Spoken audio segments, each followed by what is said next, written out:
हे friends, मैं हूँ ईशाल और अपनी कहानी बताने देने के लिए मैं एमएससी का शुक्रिया अदा करती हूँ। जब से मुझे याद है मैं कभी एक फॉस्टर होम में होती तो कभी दूसरे फॉस्टर होम में। ऐसा लगता था मुझे अपना घर कभी मिलेगा ही नहीं। और फिर आई मिस एमिली, मेरी रॉक स्टार केस वर्कर। वो भी मेरी तरह फॉस्टर होम्स में ही पली बढ़ी थी। वो मुझसे हमेशा कहती कि वो मेरे दिल की बात समझती हैं। मेरे 9th बर्थडे पर मैं गई अपने चौथे फॉस्टर होम में। मैं काफी घबराई हुई थी, पर मिस एमिली ने आकर मेरा हौसला बढ़ाया। डर लग रहा है? हाँ, यहाँ मेरे कोई दोस्त नहीं बने तो? कम ऑन, तुम्हारे बहुत दोस्त बनेंगे। तुम एक कमाल की लड़की हो ईशाल, अपने फॉस्टर पेरेंट्स को तुम पसंद आओगी। घबराओ मत, और क्योंकि तुम्हारा आज बर्थडे है तो मैं तुम्हारे लिए गिफ्ट लाई हूँ। जब मैंने बॉक्स खोला तो मैं हैरान हो गई ये देखकर कि उसके अंदर एक खूबसूरत सा नेकलेस था। OMG, क्या ये मेरे लिए है? वाओ, मुझे पहले कभी कोई गिफ्ट नहीं मिला। Thank you so much Emily, I love you. Love you too बच्चे। चलो अब अंदर चलते हैं। जैसे ही मैं दरवाजे से अंदर गई, मैं समझ गई कि यहाँ चीजें अलग होंगी। पहले तो उस घर में 4 अलग अलग उम्र के बच्चे थे, और दूसरी बात, फॉस्टर मॉम तो बहुत कूल लग रही थी। उन्होंने मुझे अच्छे कपड़े, टेस्टी खाना और एक बहुत ही आरामदायक बेड भी दिया। एक ही हफ्ता हुआ था, पर मुझे ऐसा लगने लगा कि बाकी फॉस्टर बच्चे मुझसे जल रहे थे। एक दोपहर सारे बच्चे छुपन छुपाई खेलने के लिए टीम बना रहे थे और सोच रहे थे कहाँ छुपेंगे। और मुझे बहुत बुरा लग रहा था क्योंकि मैं वहीं खड़ी थी और उन्होंने मुझसे खेलने के लिए पूछा ही नहीं। ओह, देखो तो जरा दर्शन देने कौन आया है। बड़ा मुश्किल होता होगा ना फॉस्टर मॉम की फेवरेट होना।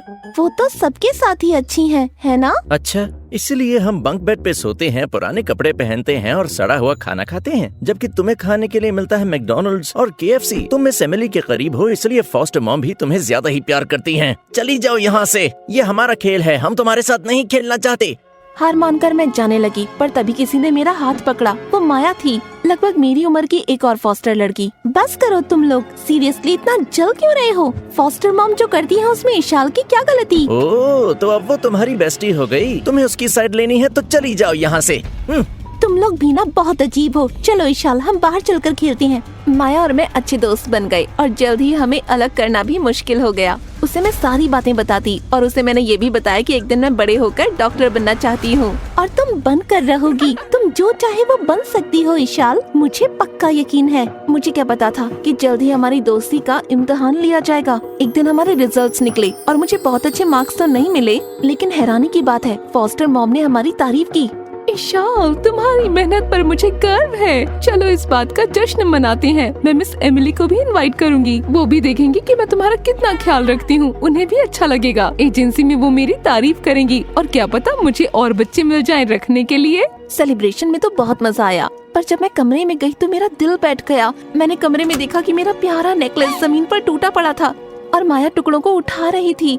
ओह माय गॉड, ये किसने किया? तुमने? मुझे माफ कर दो ईशाल, ये एक एक्सीडेंट था। मैंने ये जानबूझकर नहीं किया, मैं बस पहनकर देख रही थी और ये टूट गया। मैं इसे ठीक कर दूंगी पक्का। हालांकि मुझे गुस्सा तो आ रहा था, पर मैं जानती थी ये एक्सीडेंट था, तो मैंने गहरी सांस ली और उसे माफ किया। लेकिन अगले दिन फॉस्टर मॉम ने देखा कि मैं और माया टूटे हुए नेकलेस को जोड़ रहे थे। उन्होंने पूछा कि क्या हुआ, तो मैंने सच बता दिया कि वो माया से टूट गया। उन्हें इतना गुस्सा आया कि उन्होंने 6 महीने के लिए माया को ग्राउंड कर दिया और कहा कि वो किसी से नहीं मिल सकती। माया, क्या मैं कुछ मदद करूं? नहीं, तुम चली जाओ ईशाल।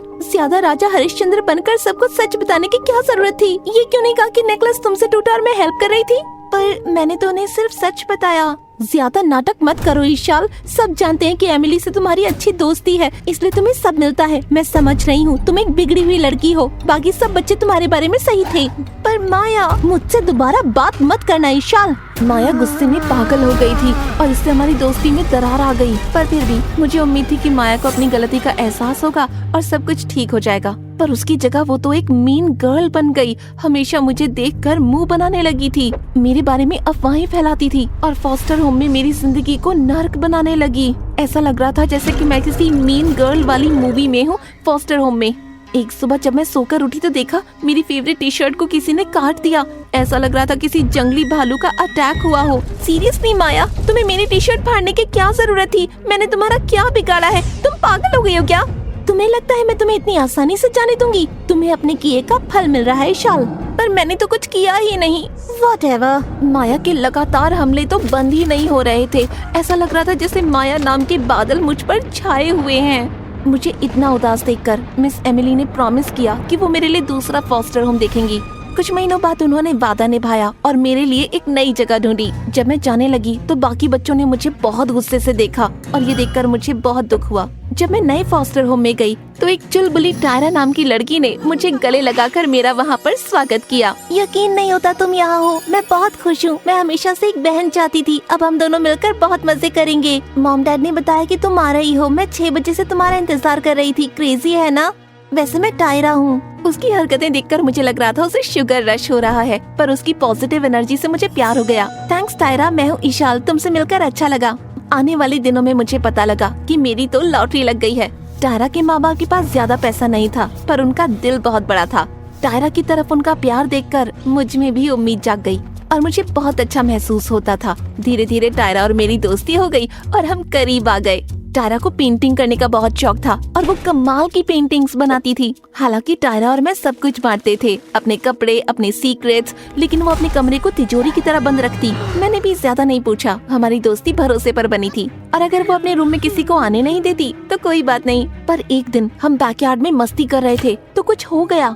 टायरा का पैर अलग हो गया और वो जमीन पर गिर गई और तब मुझे पता लगा कि टायरा एक प्रोस्थेटिक लेग लगाती थी। उसके पास जाकर मैंने उसके आंसू पोंछे और उसकी मदद की। ईशाल, मैं नहीं चाहती थी तुम ये देखो, मेरा प्रोस्थेटिक लेग कभी कभी निकल जाता है और इसीलिए रात को मैं तुम्हें अपने कमरे में नहीं आने देती, क्योंकि मैं रात में इसे निकाल देती हूँ।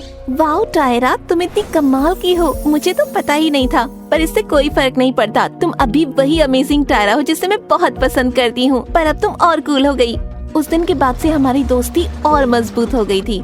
उस दिन के बाद से मैं टायरा का और साथ देती थी। उसे अब मुझसे कुछ भी छुपाने की जरूरत नहीं थी। ये हमारी दोस्ती को और खास बनाता था। मुझे लगता था इससे अच्छा और क्या ही हो सकता है, पर मैं गलत थी। एक दिन स्कूल में मुझे हॉकी टीम के लिए चुना गया और जब टायरा के डैड को ये पता चला तो वो खुशी से नाचने लगे। ईशाल, तुमने कमाल कर दिया, कांग्रेचुलेशंस, तुम तो हॉकी में झंडे गाड़ोगी। वो इतना खुश थे कि हर रोज मेरे साथ वो प्रैक्टिस करने लगे। पास के पार्क में जाकर हम लोग बहुत प्रैक्टिस करते, पर हमें साथ में इतना टाइम स्पेंड करते देख टायरा थोड़ी सी दुखी रहने लगी। एक दिन मैंने उससे पूछ लिया, हे टायरा, क्या हुआ, बड़ी उदास लग रही हो? ईशाल, मैं तुम्हारे लिए खुश हूँ वाकई, पर कभी कभी लगता है कि मैं पीछे रह गई हूँ। मैं तुम्हारी तरह खेल कूद नहीं सकती, मैं अकेला महसूस करती हूँ। ओह टायरा, मुझे नहीं पता था तुम्हें ऐसा लगता है, पर जानती हो क्या, तुम्हें इतनी सारी खूबियाँ हैं कि मैं सोच भी नहीं सकती। तुम एक बहुत अच्छी आर्टिस्ट हो और तुम्हारा दिल सोने का है। टायरा ने मुस्कुराकर मुझे गले से लगा लिया, पर जब मैंने चैंपियनशिप जीत ली तो टायरा के माँ बाप की खुशी का ठिकाना ही नहीं था। मुझे अपने कंधे पर उठाकर उन्होंने मेरे लिए चीयर किया। पर टायरा की तरफ देखकर मैं ये बात समझ गई कि उसके माँ बाप मुझे इतनी इम्पोर्टेंस दी, उसे अच्छा नहीं लगा। मैं जानती थी मुझे उससे बात करनी होगी, पर उससे पहले ही मेरी किस्मत ने मेरे साथ एक और खेल खेल दिया। एक दिन स्कूल के हॉलवे में मुझे जाना पहचाना चेहरा दिखा। वो माया थी। उसे देखकर मैं गुस्से से पागल हो गई। तुम यहाँ पर क्या कर रही हो? क्या मतलब, तुम्हें लगता है कि सिर्फ तुम्हें एक अच्छा फॉस्टर होम मिल सकता है ताकि तुम एक बड़े से स्कूल में जा पाओ, बाकी इसके काबिल नहीं? एक बहुत ही प्यारी सी फैमिली ने मुझे अडॉप्ट कर लिया और अब मेरी जिंदगी बहुत अच्छी है। बड़ी अच्छी बात है। सुनो ईशाल, तुम मुझसे दूर रहो, मैं तुमसे दूर रहूंगी, समझ गई ना? समझ लो तो अच्छा है। मुझे उम्मीद थी कि माया सच में दूर रहेगी, पर मेरी उम्मीद बहुत गलत थी। एक दिन मैंने देखा वो टायरा से बात कर रही है और मैं बहुत घबरा गई। अरे नहीं, कुछ गड़बड़ है। मैं तुरंत वहाँ गई माया का सामना करके सब ठीक करने के लिए। हे माया, तुम टायरा से बात क्यों कर रही हो? ओह, बस ऐसे ही बात कर रही हूँ, तुम्हें क्या प्रॉब्लम है? चलो टायरा, यहाँ से चल के हम लंच करते हैं। मैं टायरा के साथ लंच करने लगी, पर जब हम बैठे तो उसने माया के बारे में पूछा और मैंने उसे सब बताया। सीधी बात ये है, माया से दूर रहो। मेरा ध्यान रखने के लिए शुक्रिया ईशाल। माया को टायरा से दूर रखने की मैंने ठान ली थी, पर एक दिन जब मैंने उसे दोबारा टायरा के साथ देखा, मैं गुस्से से लाल हो गई। मैं उनकी तरफ जा रही थी, पर अचानक उस चुड़ैल ने टायरा को धक्का दिया। अब तो वाकई हद पार हो गई। गुस्से से मैं पागल हो गई। हमारे बॉटल्स और नोटबुक्स टीनेजर्स के लिए बेस्ट है, डिस्क्रिप्शन में जरूर देखें। मैं माया के ऊपर कूद पड़ी। टायरा को मैं बचा कर रहूंगी। हम दोनों जंगली बिल्लियों की तरह सबके सामने लड़ने लगे। इससे पहले कि बात आगे बढ़ती, स्कूल के स्टाफ ने हम दोनों को अलग कर दिया। हमें प्रिंसिपल के ऑफिस ले जाया गया और जब टायरा से पूछा गया कि क्या हुआ, तो उसकी बात सुनकर मैं तो हैरान रह गई। ये ईशाल की गलती है, उसने मुझे धक्का दिया। माया मेरी मदद कर रही थी, पर ईशाल ने उस पर हमला किया। क्या? लेकिन ये सच नहीं है। टायरा, तुम जानती हो कि क्या हुआ था? इससे पहले कि मैं टायरा से कुछ बात करती, उसके आंसू और उसके माँ बाप के आने से सब कुछ बदल गया। उन्होंने अपनी बेटी को रोते देखा तो अपना सारा गुस्सा मुझ पर उतार दिया। तुम ऐसा कैसे कर सकती हो? हमने तुम पर भरोसा किया था। ठुकराया हुआ और बिल्कुल अकेला महसूस करके उम्मीदें बुझने लगीं। मुझे लग रहा था कि सब खत्म हो ही चुका है कि तभी मेरी गार्डियन एंजल मिस एमिली आई और मैंने उन्हें सब बता दिया। सिर्फ उन्होंने मेरा यकीन किया और सब कुछ ठीक करने का वादा किया। कुछ दिन बाद चीजें थोड़ी सीरियस हो गयीं। 2 दिन के बाद मिस एमिली मुझे लेने आई। मुझे लगा कि मैं अब अपने छठे फॉस्टर होम में जाऊंगी, पर जब मुझे पता चला मिस एमिली ने मुझे अडॉप्ट कर लिया तो लगने लगा मैं 7वें आसमान पर हूँ। मेरी आंखों में खुशी के आंसू आ गए। अब आप मेरी मॉम हो? हाँ बेटा, मैं हूँ और अब हम दोनों बहुत मजे करेंगे। और हाँ, हम दोनों ने बहुत मजे किए। एमिली और मैं अच्छे हॉलीडेज पर गए, नई जगहें देखी, नई यादें बनाई। हम हंसते खेलते एक दिन के साथ हम करीब आते जा रहे थे। एमिली ने मुझे नए स्कूल में भी डाला और मैंने बहुत मेहनत की ताकि मैं अच्छी डॉक्टर बन पाऊं। जैसे जैसे समय बीता मेरी मेहनत रंग लाने लगी। मुझे एक बड़े से कॉलेज में स्कॉलरशिप भी मिल गई। आखिर मैं डॉक्टर बन ही गई और मैंने फैसला किया उनकी मदद करने का जो टायरा की तरह प्रोस्थेटिक लिम्ब लगाते हैं। एक दिन मैं क्लिनिक में मरीजों को देख रही थी कि मुझे एक जाना पहचाना चेहरा दिखा। वो टायरा थी। मुझे पहचान कर वो शर्मिंदा हो गई, पर मैंने सोचा मैं एकदम कूल बनने का नाटक करती हूँ। मैंने टायरा के लिए एक बहुत ही अच्छा प्रोस्थेटिक लेग बनाया और जब उसने देखा तो उसकी आंखों में आंसू आ गए। फाइनली उसने सच बताया।